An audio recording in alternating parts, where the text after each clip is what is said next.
సౌందర్యము యెరూషలేము నీ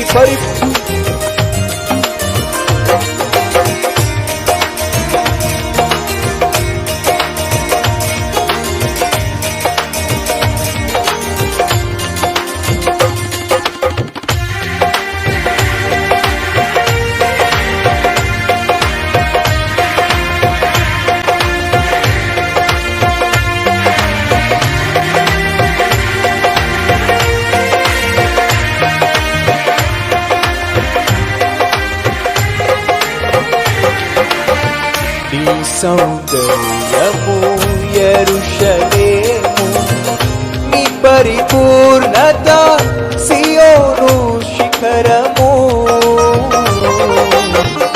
నీ సౌందర్యము యెరూషలేము నీ పరిపూర్ణత సియోను శిఖరము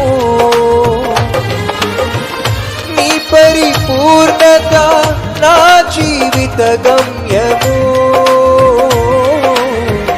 నీ పరిపూర్ణత నా జీవిత గమ్యము యేసయ్యా నీ పరిపూర్ణత నా జీవిత గమ్యము అందరూ కలిసి నా స్తుతి పాత్రుడా నా యేసయ్యా నా స్తుతి పాత్రుడా నా యేసయ్యా ఆరాధనకు నీవే యోగ్యుడవయ్యా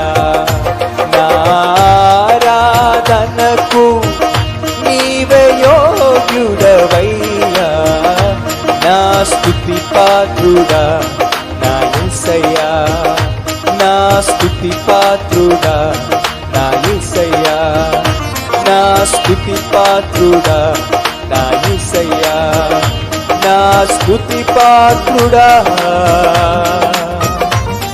నా యేసయ్యా యేసయ్యా.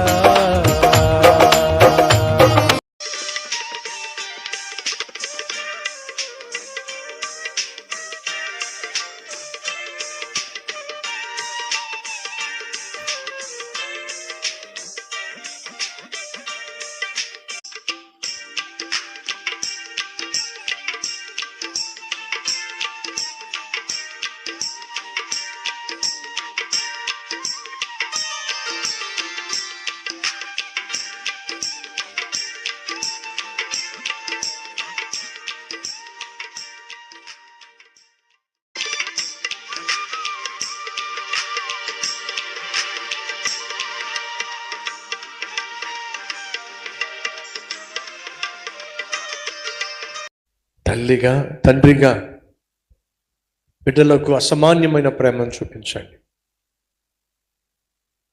భర్తగా భార్యగా ఒకరికి ఒకరు అసామాన్యమైన ప్రేమను చూపించండి.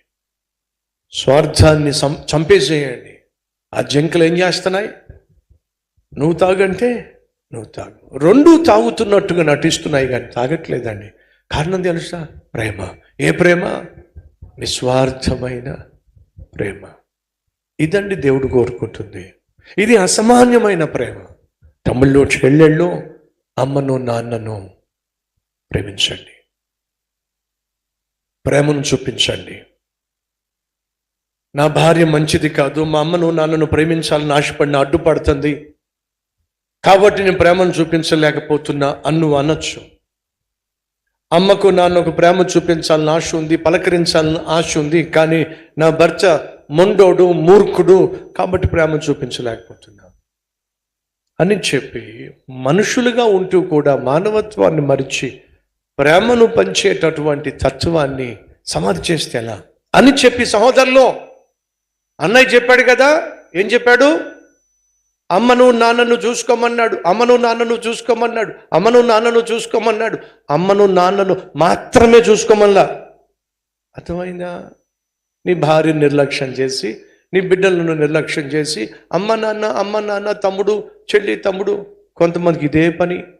భార్యను పట్టించుకోరు, ఎంతసేపు అమ్మ నాన్న తమ్ముడు చెల్లి. మన సంగతి అంతే, భర్తను పట్టించుకోరు, ఎంతసేపు అమ్మ నాన్న. ఓ మహాతల్లి వచ్చింది ప్రార్థన చేయించుకోవడానికి. అన్నయ్య అన్నయ్య ప్రార్థన చేయండి. ఏడవకుండా ముందు అసలు విషయం చెప్పాను. కదన్నయ్య, మా పెళ్లి చేయడానికి మా నాన్న ఎంత కష్టపడ్డాడు, ఎన్ని అప్పులు చేశాడు, అప్పులు చేసి ఆరోగ్యం పాటు చేసుకున్నాడు. మా నాన్న గురించి ప్రార్థన చేయండి అన్నయ్య. చేస్తానమ్మా. మా నాన్నను చూసి మా అమ్మ మంచం పట్టింది, అమ్మ కోసం ప్రార్థన చేస్తానమ్మా. మా తమ్ముడేమో చదువుకోక అడ్డుగాడిలో తిరుగుతున్నాడు అన్నయ్య, మా తమ్ముడు గురించి ప్రార్థన చేయండి అన్నయ్య. అలాగే తల్లి. మా చెల్లికేమో పెళ్లి కాలేదన్నయ్య, పెళ్లి కాకపోయేసరికి అది చూసి మా అమ్మ నన్ను ఇంకా బెంగ పెట్టుకున్నాను అన్నయ్య. అలాగే ప్రార్థన చేయండి అన్నయ్య. ఒక నిమిషం అమ్మ, పెళ్ళయిందా? అయ్యో పెళ్లి కాకపోవడం ఏంటన్నయ్య, పెళ్ళయిందన్నయ్య. మరి భర్త ఉన్నాడన్నయ్య. భర్త ఉన్నాడంటే జ్ఞాపకం రాలేదు. అమ్మ జ్ఞాపకం వచ్చే, నాన్న జ్ఞాపకం వచ్చే, అడ్డగాడిలో తిరిగే. ఈ కుర్చీ మీద హక్కెవరిది? నేను ఈ కుర్చీ మీద కూర్చోను.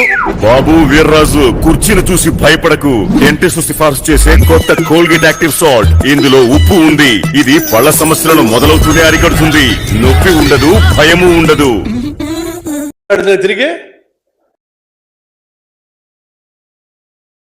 తిరిగే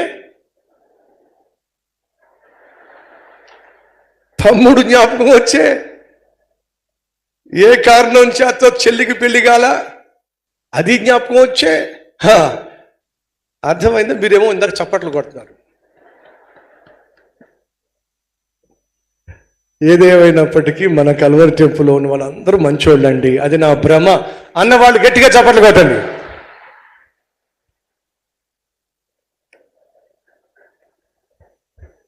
రైట్. మన దేవుడు చెప్పండి ఏమిటో? అసామాన్యుడు. ఆయన చూపిన ప్రేమ అసామాన్యమైంది. ఆయన ఏం కోరుతున్నాడు? మనం అసామాన్యమైన ప్రేమను చూపించాలి అని కోరుతున్నాడు. అర్థమవుతుందా? భర్తగా నువ్వు అసామాన్యమైన ప్రేమను చూపించాలి. భార్యగా అసామాన్యమైన ప్రేమ చూపించాలి. తండ్రిగా, తల్లిగా సమానమైన ప్రేమ చూపించాలి. అసమానము అంటే సమానము కానిది. తమ్ముళ్ళు చెల్లెళ్ళో అమ్మకు నాన్నకు అసామాన్యమైన ప్రేమను చూపించండి.